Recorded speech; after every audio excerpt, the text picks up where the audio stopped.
Beyond ideas of wrongdoing and right doing, there is a field. I'll meet you there. When the soul lies down in that grass, the world is too full to talk about. Ideas, language, even the phrase each other doesn't make sense. Hi everyone. I introduce you today to an old friend of mine. His name is Denis, the Luxembourgish surgeon whom I met many years ago when he arrived in Cape Town. As you will hear in this episode, Denis, unlike the rest of our circle of friends, was always very vocal and expressive when it came to his sense of spirituality. Most of us thought of this as not only very unique, but maybe also very European.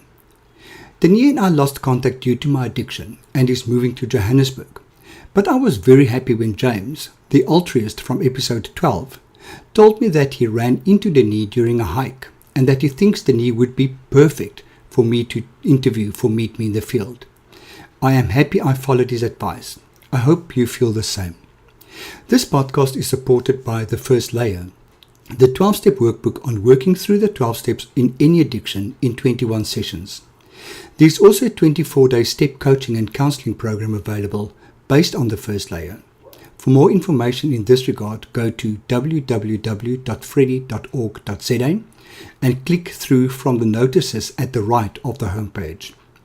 Meet Me in the Field also enjoys the support of African Travel Kit Adventures and Tours, the travel company that will help you to make the unknown your known. Check them out at africantravelkit.com. Sit back and enjoy.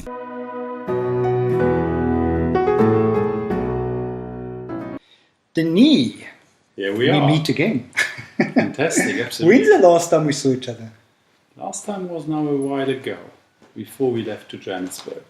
That is, how many years ago was that? No, we probably met 2009, before 2009. Yeah. So a good 9 or close to 10 years. Word. What's about time? 10 years, but we met 20 years ago when I moved to South Africa. Is that 20 years ago? You were my neighbor. Yeah. That was in 1998. Oh, wow. 1998. So exactly 20 years ago that you moved to South Africa. And you moved from Luxembourg? From Luxembourg. Okay. And you are Luxembourgish? Luxemburger, absolutely. Luxemburger, studied in Belgium. And then, you don't do enough surgery, young man, young doctor. And I said, well, professors, where in the world should I go? And one of them said, why don't you go to South Africa? And 6 months later, I landed here to spend a year at the Groote Hospital, and it was meant to happen. It happened probably for a reason. When things start happening easily in life, somehow it is meant to be. And to get in 6 months, even in those days, to get the Health Professions Council, all the authorizations in place. Yes. To spend a year as a supernumerary registrar in South Africa, that was... I didn't realize it back then, but that was very good going. Okay. Yeah, and fell in love. I had wonderful neighbors and friends, and after a year I couldn't leave. Yeah. And where we are sitting now, I am looking at an overwhelming picture of Table Mountain. We are virtually sitting in, what shall we call it, the fold of Table Mountain. You're sitting on the loop on Signal Hill. I'm sitting on the slopes of Signal Hill, looking at Table Mountain. Yeah. Yes. Amazing view. Wow. Yes, it is. Wow. So Denis, you grew up in Europe, were born in Europe in the late 60s. In the mid-60s. Mid-60s. You're older than I am. 1965. Okay, so you're 2 years older than I am. And how were things in your family? Were you religious? No, absolutely. So the country where I was born, you are born and you are Catholic. You become Catholic by birth. and then at university as a young man, it became very clear. No, I thought beginning 80s, one of the points was the Pope visited America and he refused an invitation to visit the first HIV hospital, the then Pope. And I said, well, I'm gay as well, so that was one thing. And beforehand, I thought already that they were always there, part of whenever you got tortured, there were priests around. Whenever you went onto the stake, there was always in the name of God. Yeah. So I as a young man said at one moment, as long as there is my God is better than your God, will I be member of no church? So I left officially. I was 26. I wrote a letter. I got an accusé de réception. So I am officially member of no church. Okay. Which my family thought was funny because they were not church and nobody was forced. So who do you write the letter to? I wrote a letter to that paroisse, that church where I was baptized. Okay, the parish where you were. The parish. In that parish book of 1965, where I was baptized, there is also a little letter from 1986, 21 years later. A red line through this. He is a deserter. Yes. Oh my word. Yes, that made me, and I realized I was always a little bit on the path of liberation, and I am a little bit on the path of liberation to not be put in a box. Yeah. But that said, we are the ones that put ourselves in a box. I mean, you need to suffer a little bit in life to then be able to break free. There's no going around it. Those that are waking up are people that say, well, the suffering drives deeper, and that is like that. And Buddha said it already. Of course, if you leave a church, you will most likely sooner or later flirt a little bit with Buddhism. Buddhism that is not really a religion. Yeah. It doesn't link you to anything higher. That is in the flirting with Buddhism and. Is that where you were when I met you? Yes, when you met me that was the first year. It was a year of. How old were you then? I was 33. So we got to know you as a young Finnish general doctor. surgeon coming to South Africa to gain practical experience. To finish my studies, so I did my last year of training at Groteskuur. Okay. And in that year, remember I moved back and wrote my exam back there. And immediately came back, finished the year, and I stayed on because the professor said, we can get you a paid post. So, but the paid post was in the township hospital where no other South African wanted to work. So, and I... That's Joostenberg something. GF Jooster. GF Jooster, okay. In Menenberg, where I, for 11 years, was one of the surgeons, and we dealt with this huge amount of violent crime. Because what I remember you saying is that when you went back to Belgium to kind of present what you've been doing in South Africa, they were stunned at the type of surgery you were exposed to. Yeah. The committee of postgraduate training, they tell you, you don't do enough operating. You say, where in the world must I go? They say, why don't you go to South Africa? They re-invite you after you're back from South Africa, and then they say, so what have you done? By then I had done in 3 months' time, in those last 3 months, I did 22 people with gunshots. Good grief. Where I was the main operator. Of course, I had help always, and I was well surrounded, and everybody got the best possible treatment. And the same surgeon said, but who told you to go to South Africa? I said, it was you, Professor, who told me. He couldn't remember. But that is like that in life. You will not always get what you want, but you will always get what you need. Absolutely. And I heard that the other day in a discussion. That is like a metaphorical truth, because it might not be so, but believing that it is so improves your life. Yeah. Like for gun owners, for example, metaphorical truth is when you handle the gun is loaded. Yeah. As a gun owner, or you always consider a gun loaded. Even if you just unload it, you still think it is loaded. Yeah. That is a metaphorical truth. The gun is loaded. Yeah. And the same, us as humans saying, it happens for a reason, because it might not be like that. But if we don't have that, what meaning can we attach to anything? Now comes the point. So, is there such a thing? Could we say, well, there is no meaning?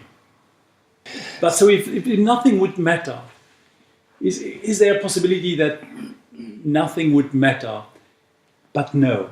Is there an evolution in history? Are we evolving? Of course we are evolving. 200,000 years that we live, and we go from but only recently.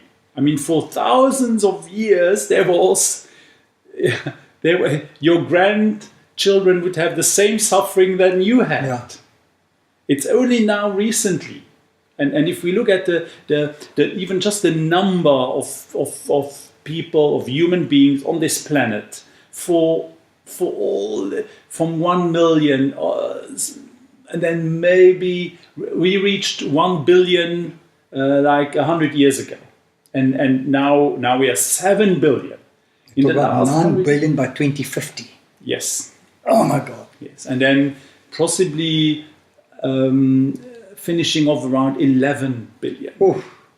11 billion. So there's prediction that, and it is true, but we must consider it. I mean, the number of people on the planet is important. And that only comes when we evolve. But also materially, when you have a social security, you don't need 7 children.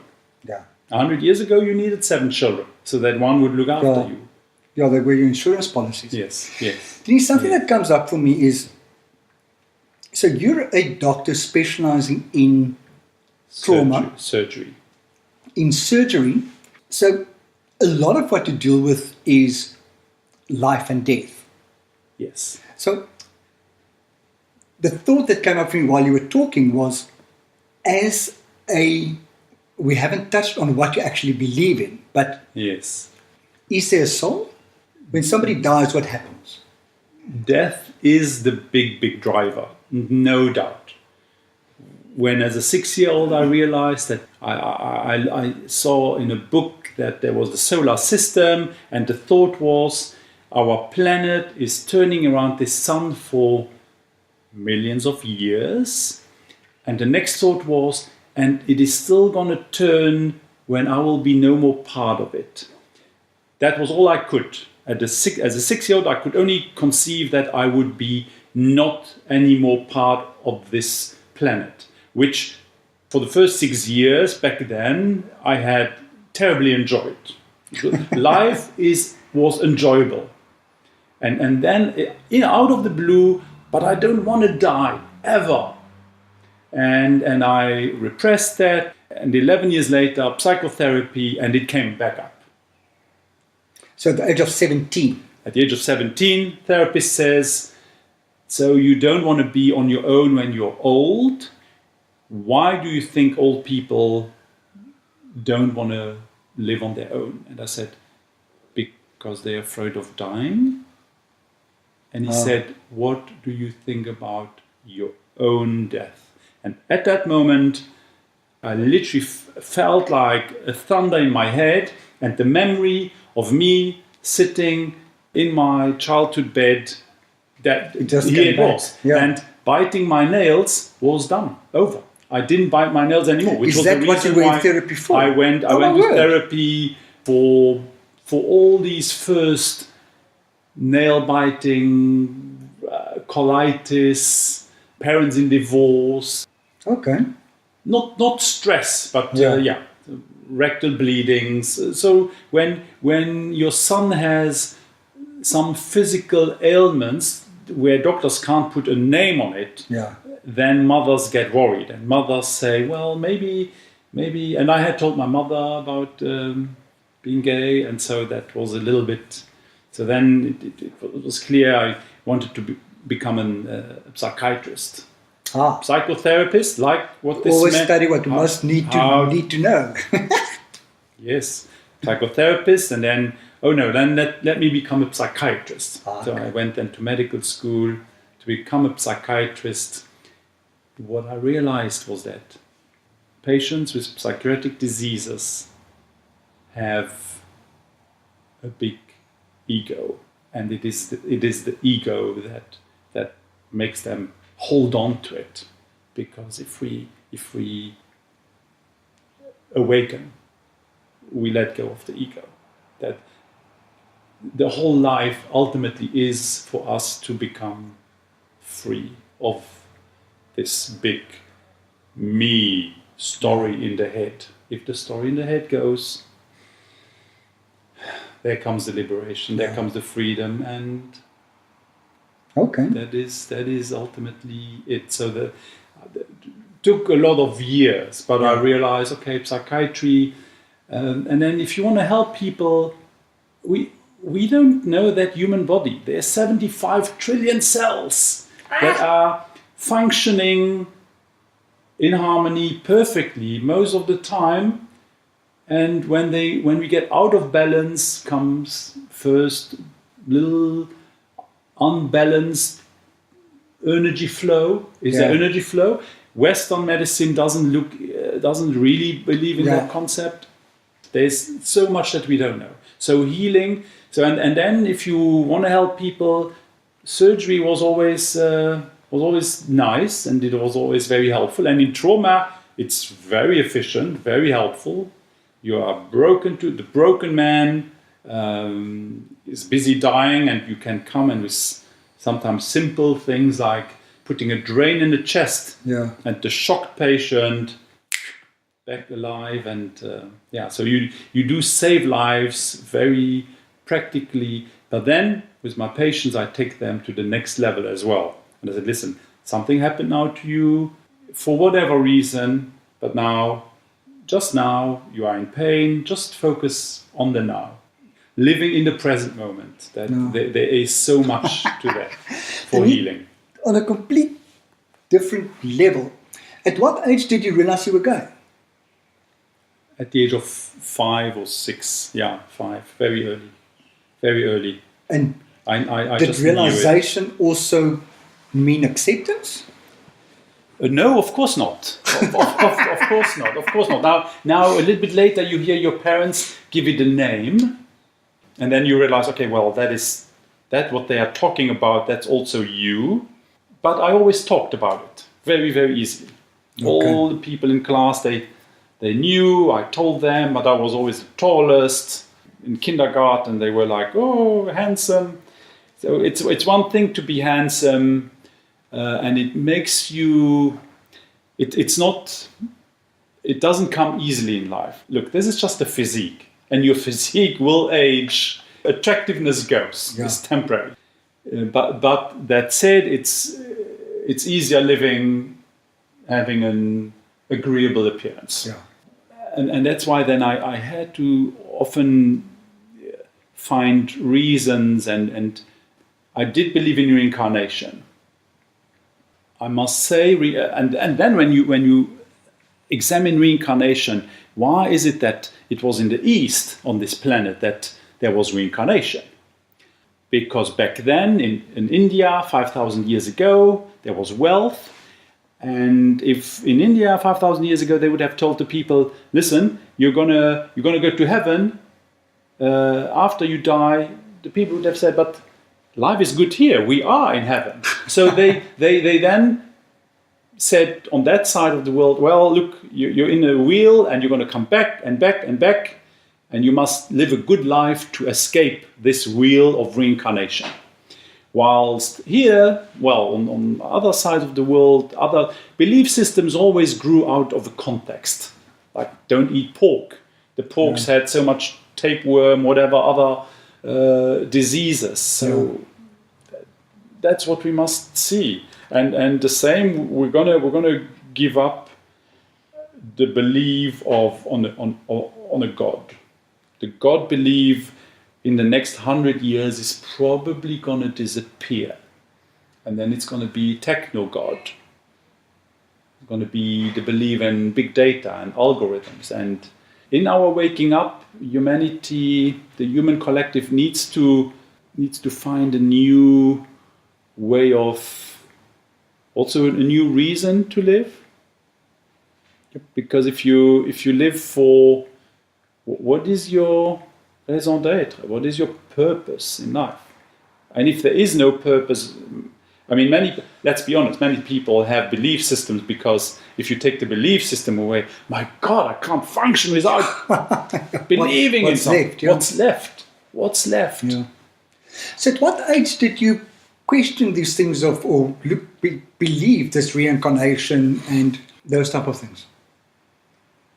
14, As 15. a young teenager? Young teenager, reading books. So you were searching from a very young age. I was a big searcher. Reading books by Lobsang Rampa. Lobsang Rampa was a Tibetan writer. The story said that he was a Tibetan monk, whilst in fact the author claimed that he was a reincarnation of a Tibetan monk.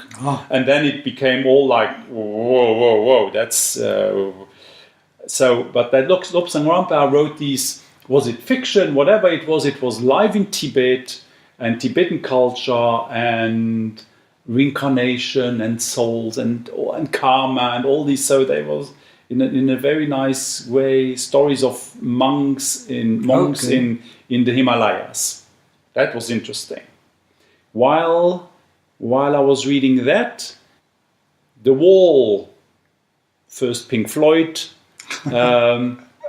because the fact that the wall came down, the Berlin Wall, that was 10 years later.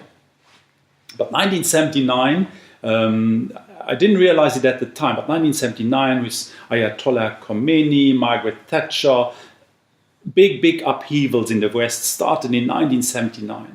When we read about it, and in Poland, the first Pope going to Poland, and Poland that was communism, but the Pope came there and because Poland was under communism, but a very Catholic country, and they found back their Catholic roots and everything, and everything led to the fall of the Berlin Wall 10 years later, and the Berlin Wall coming down.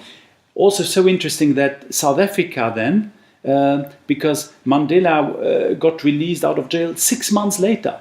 And that was linked. It's linked that the Berlin Wall in November 1989 and the release of Nelson Mandela February 1990, very close together. We were watching history. We were watching history. And I remember because the Berlin Wall came down, I saw the news on television, and I automatically cried. I had tears coming out. Where were you then? Were you a student? In Luxembourg. Luxembourg. I was a student. I was studying in Belgium, but I saw the news in Luxembourg. So I studied in Belgium, which was 200 kilometers away from Luxembourg. So you would still sometimes come home for a holiday or a weekend. But so the Berlin Wall comes down. I cry. 6 months later, Mandela walks free. I cry again. And the third time, a world event made me cry like that was the election of Barack Obama.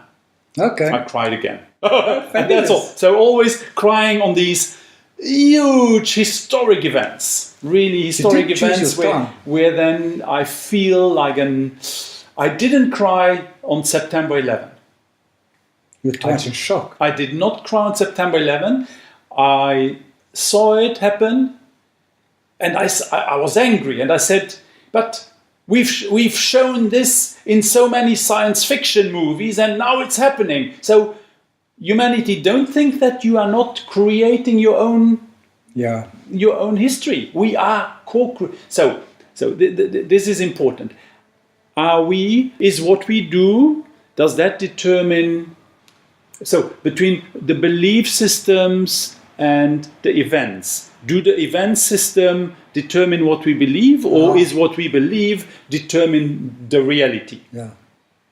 Spirit and reality. And there Deepak Chopra does say it's probably a co-creation of both.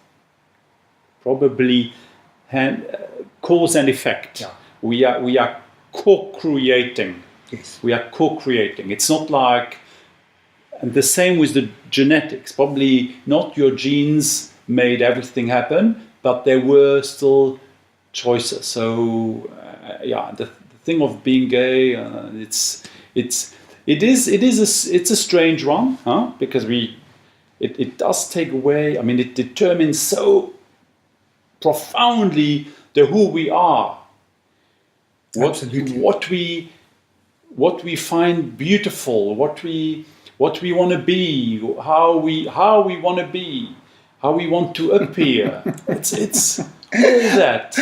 I suddenly had this picture in my head. I don't know whether you've ever heard the story where my ex and I were visiting friends in Woodstock, and they had a cat, and the cat was highly pregnant. So we met up at their place before we were going for dinner. So we met up at their place, and the cat was walking around mowing, and we all said, kind of, so when's this cat giving birth? There's no, they just expect any moment. So off we go to dinner, and we come back, and we're 6 gay guys, and we sit in the lounge, and we are having liqueurs, but the bright light on and funky music and everything. And the cat comes to my ex and places herself between his feet and starts giving birth on the Persian carpet. And the first thing that somebody said, "Oh my God, you can't have this light on." So we lit candles. And somebody tells us, "Oh my God, what awful music to give birth to." So we put some classical music on.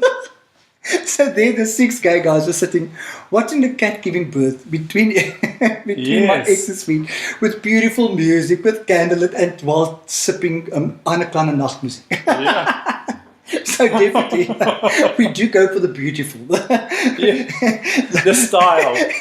Even when giving birth happens, it must happen in style. That was so funny. I just thought that is so gay.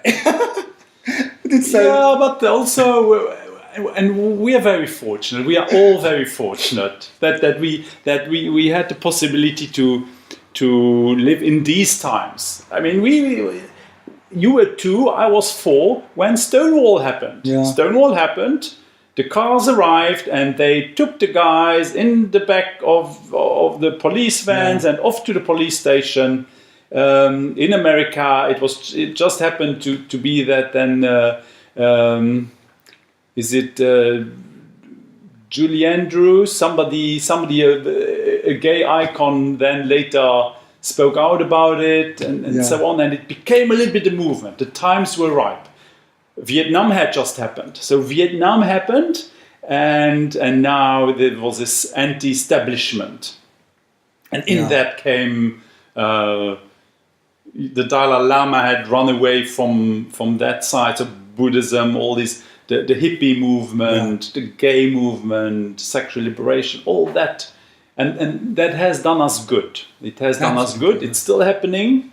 It's less necessary in our areas, but it's still necessary everywhere else in the world. A lot of places in the world is still very necessary. Yeah. Denis, tell me, your search isn't finished. My searching isn't finished. Yeah, because you just showed me this amazing book that you're busy reading at the moment. So, where do you stand in terms of your belief system? Yeah, no, the belief system is... But wait, before you answer that question, sorry, I need to interrupt myself. Yes. And I kind of moved to that earlier, is in what way does your profession and dealing so real, in such a real way with life and death on a daily basis, contribute to your belief system and contribute to your searching, your studying? Yeah, when as a doctor or as a human, we can't run away from death, but as a trauma surgeon, it's really nearby. And then when it happens, every minute of every day. When it happens, luckily not that often. Last 2 years, 240 patients, 7 died. Oh wow! 7 out of 240. And I was involved 6 times. Yeah, so switching the machine off, or discussing organ donation, or seeing there was a visiting, he was even an acquaintance of my niece and nephew from my home country and came here, fell and was brain dead. Terrible situations. Does it help? Look, at that moment, yes, the who we are makes us then be in a certain way. And we doctors, we all deal a little bit differently, and we all like to put a little space between that what is happening and our life.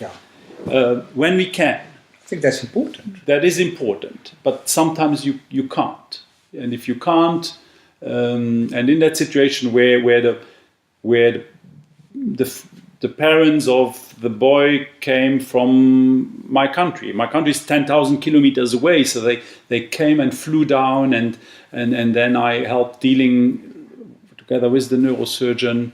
And when the boy died, a very complex situation where I was then emotionally involved. But that wasn't bad. It's also not bad to. You can't avoid it all the time. You can't avoid it, and so death is there. Is there? Do we ascend somewhere else? Do we stay around as energy, as a vibrational body? These are all questions where we don't have answer. Is there? The big question is our brain creating consciousness, or is the consciousness present and us and everything that is in physical form a co-creation with the formless, the consciousness, the presence, and us as well. Us as human beings, we need to live in balance between our form and formless. It's the Eckhart Tolle teaching, being present in the moment, being in touch with not only your thoughts, but also feeling your body. Emotions. Feeling your body. Emotions are, again, thoughts. Emotions are a reaction of your mind on events that happen, a little bit linked with past. Okay. If as a child you were blamed by your parents, then later, whenever blame happens in your life, you become very emotional, you become aggressive. It's not that person's fault, but it's you that was primed. And so a lot in our life happens in the first couple of years. We know that. Absolutely. So liberating yourself is a little bit the exercise of going again through everything and revisiting everything, re-questioning, and then at the end, forgiving yourself for whatever happened, forgiving your parents if you had, because it's usually we suffer under our parents. Vigorously. Yes, he does. No, but that is it. So we liberate ourselves by realizing that our parents were the perfect parents for us at that moment. They did the best. I had to realize that my parents did the best. With what they had at their disposal, they did the best. It took me a long time to get there because I wanted to blame them for everything in my life. And so you grew up immediately through it. So what is the biggest question you're asking yourself in the spiritual realm at this stage? No more questions. Just looking at how this is evolving. So am I hearing you correctly? You don't ask. You stopped asking. You observe now. I'm an observer. Are we gonna make it as humanity? We're busy waking up. We must all look at our own self, at our community, at the family. We must live responsibly. So with waking up, you mean develop a social conscience? Awareness of being and how we fuck up things in the on the planet, in a society, speaking out, using your talents, doing not necessarily changing what you do, but changing how you do what you do. There's a lot of people that feel stuck in a hamster wheel, putting on expensive clothes, getting into an expensive car to go to work, to earn money, to buy expensive clothes and an expensive car to drive to work. That hamster wheel thing is not so satisfying. But then if we change, if we get the satisfaction, and if we see the interconnectedness with everything, we're all interconnected. The fact that, we end up reconnecting via the happenings in life. So I'm not so much searching anymore. I'm going in the flow. I accept very much what is. And it's exciting. And you truly love what you do.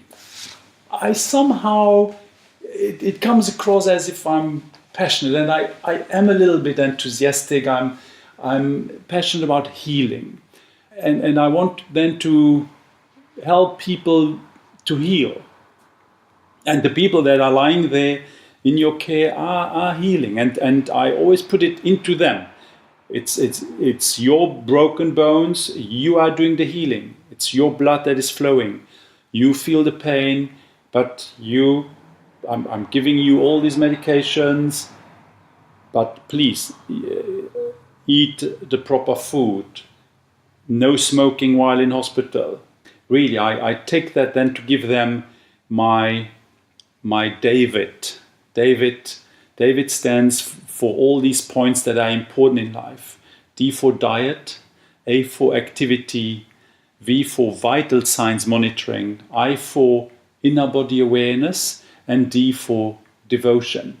So in diet, of course, there's so much on. You must meet somebody who's an expert on diet. Activity, of course. If we don't use the body, we lose it. Yeah. V for vital signs monitoring. So if your hearing goes, well, have an audiogram, have a hearing aid or other, monitor your blood pressure, your sugar. I for inner body awareness. Now that is the crux. That's very important. Listen to your body. Learn to feel, to be in the body. Life does everything to take you out of there. Everything wants you to live for the next moment. Yeah. You're never in this moment. There will ever always just be this moment. That's all there ever is. True serenity is only found in the here and now. Absolutely. Devotion. Live for something bigger. Make the world a better place. Be devoted to at least that. Even if you don't know what you came here for.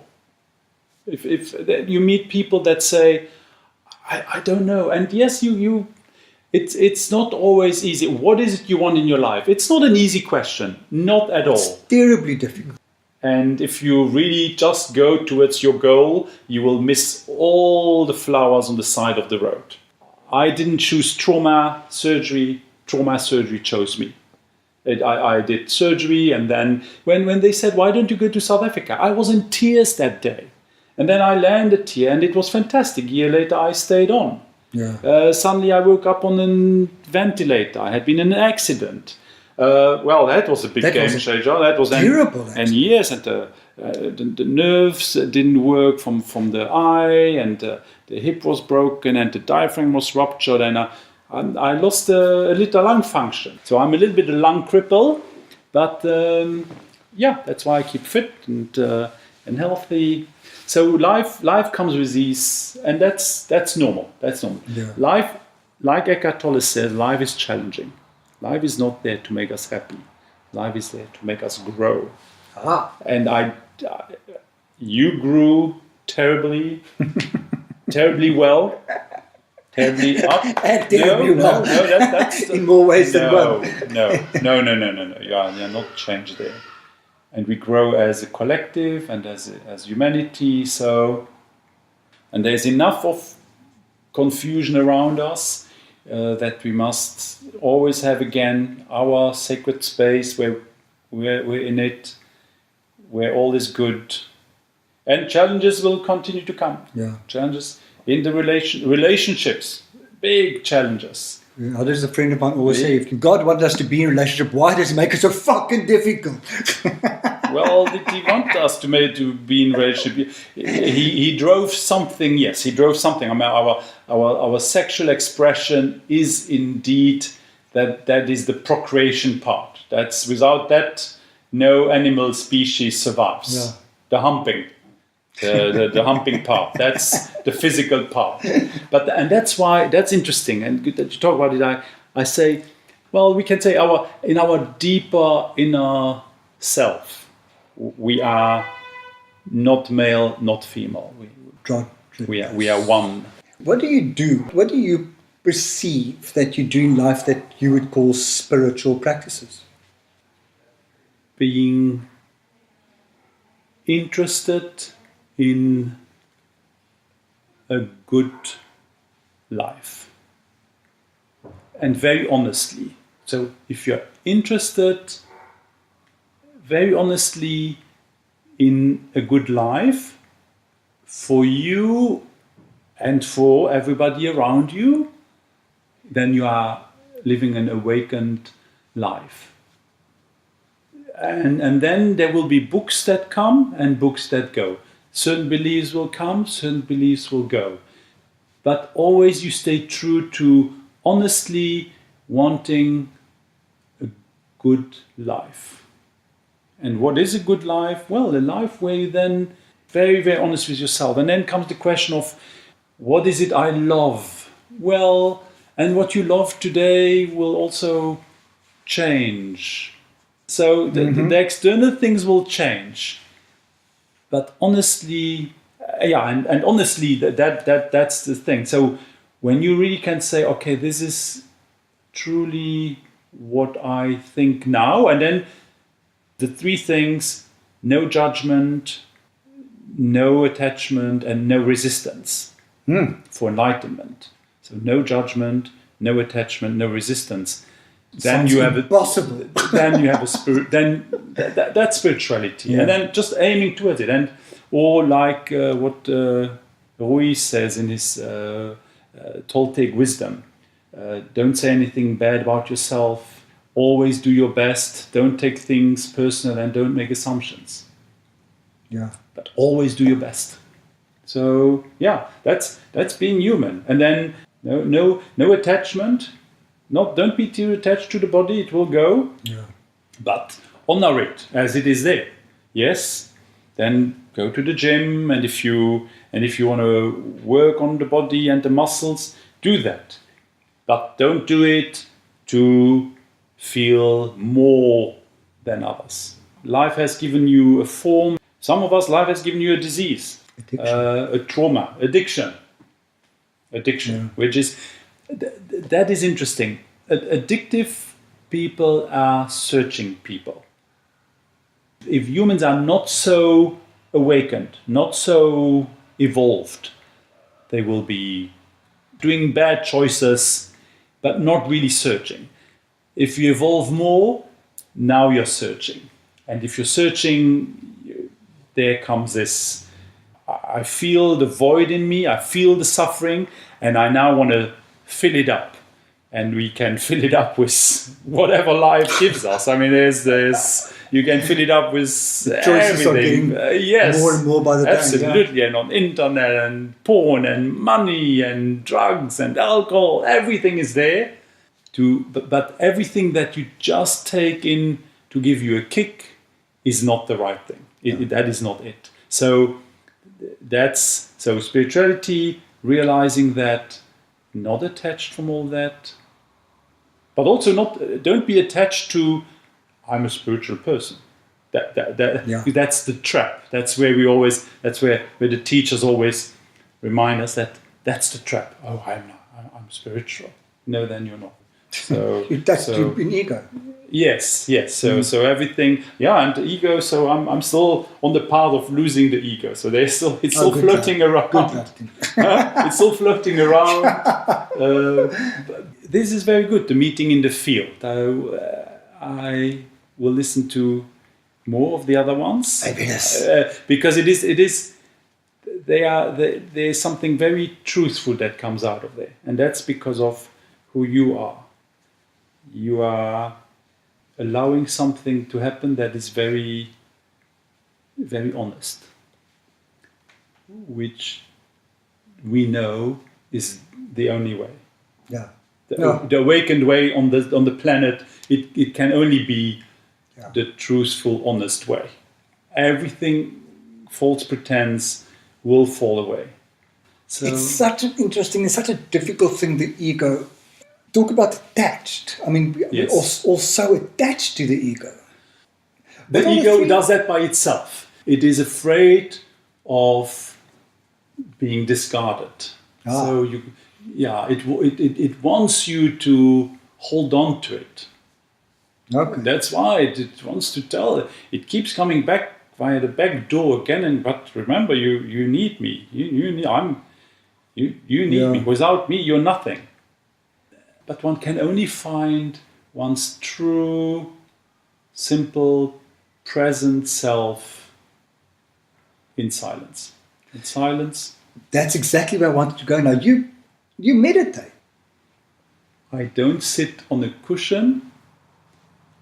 I do the being aware.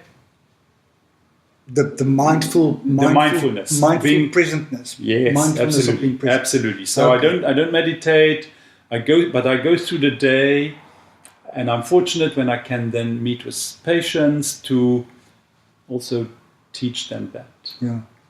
And when I get pulled out, when it's too hectic, too busy, Because that's exactly why I thought you meditate. The It was just present. the way you breathed earlier. I thought, Present. okay, he meditates. Yeah. I had gone to the Kenilworth Buddhist Center.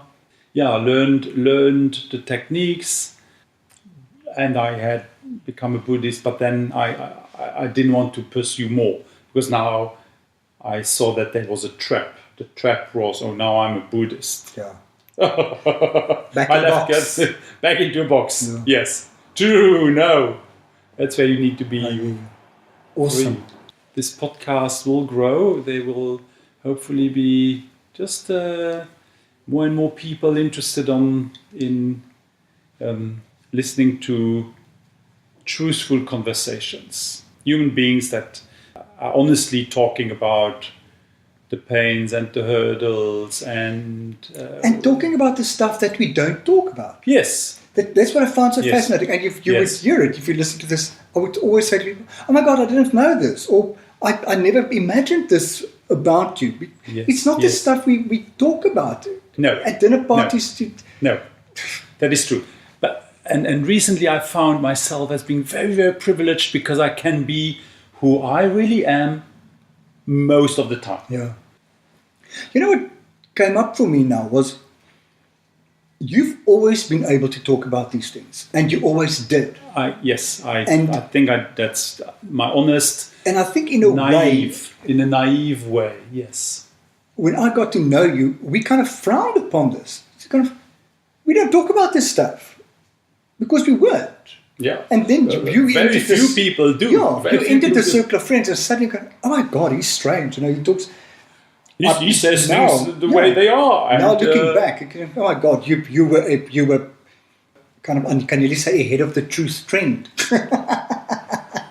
well, on the searching Definitely way ahead of me scale, on the truth trend. on the searching scale, I did go to listen to Elisabeth Kübler-Ross. Did you? Back in '92, she gave a talk. I wow. asked her a question afterwards. She was on stage. I said, what type of specialization should I do? I hesitate between this and that. And she did say, young man, you will not always get what you want, but you will always get what you need. Now, that, fantastic. Well, that was Elisabeth Kübler-Ross's quick advice to me. And Deepak Chopra, I was sitting in the first row here. He also asked one question to the public, and he asked that question to me. But otherwise, I was reading all these books. In comes Eckhart Tolle. I did travel to California to meet Eckhart Tolle. Did you? I did go to a retreat. Okay. Spend a week listening to him. Was able to ask him a question. It is on internet. So that was interesting. I asked him about enlightened military defense. Having been stationed in Somalia for 3 years, after the township hospital. I did a year at Baragwanath. I did then 3 years in Somalia, working for Was that in doctors or Mogadishu. The Not- UN. UN, I worked for okay. a company that gave the hospital staff to Okay. the UN hospital, and in that time, but that was there. I had post-traumatic stress when you feel the shockwave of the suicide attacks that are happening in the city. That's not. And I said to Eckhart Tolle, must we not defend us collectively? Because you can't let things happen. You need to have a collective response, and he agreed on that. So in my search through Elizabeth Kubler-Ross and Deepak Chopra and Eckhart Tolle and the many others, that's Who will say it's your biggest influence? no doubt Eckhart Tolle. Is it? Absolutely, Okay, cool. absolutely. And I still haven't read any of his stuff. And yet So- he's not a guru. Makes a lot of sense, and then you take from it what you need in your Awesome. time. Cool. Denis, that is it for us. And Cuddles has just jumped on the couch, coming for some cuddles. Cuddles is a beautiful, big male Maine boy. Coon. Maine cat. Coon. Is that a Maine Coon? He's a Maine Coon. Oh my yes. God, but I think he's the main man as well if I look at him this way. Denis, thank you so much. Thank I you, love this. Freddie. Really appreciate it.